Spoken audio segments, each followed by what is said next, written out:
ঘরের মধ্যে এই তিনটি জিনিস থাকলে এখনই তা বাইরে ফেলে দিন, নয়তো জীবন হয়ে যাবে নরকের মতো। স্বামীর জীবনেও থাকবে প্রতিনিয়ত বিপদের আশঙ্কা। জানার আগে হে প্রভু রাম, যে ভক্তরা লাইক করে কমেন্টে জয় শ্রী রাম লিখছে, তাদের তুমি সব বিপদে রক্ষা করো এবং সব সমস্যায় তাদের পাশে থেকো। নাম্বার 1, পুরনো কাচের চুড়ি কখনোই পরা উচিত নয়, আর ঘরে থাকলেও সেটিকে এখনই বাইরে ফেলে দিন, কারণ এই চুড়ি পরে স্বামীকে ভোজন করালে স্বামীর অমঙ্গল হয় এবং অনেক বিপদের মুখে পড়তে হয়।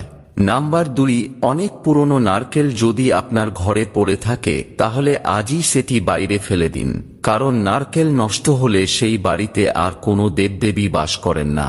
নাম্বার 3, আপনার ঘরে যদি ভাঙা চিরুনি থাকে তাহলে আপনার উচিত এখনই সেটিকে বাইরে ফেলে দেওয়া, কারণ ভাঙা চিরুনি মা লক্ষ্মী একদমই সহ্য করতে পারেন না।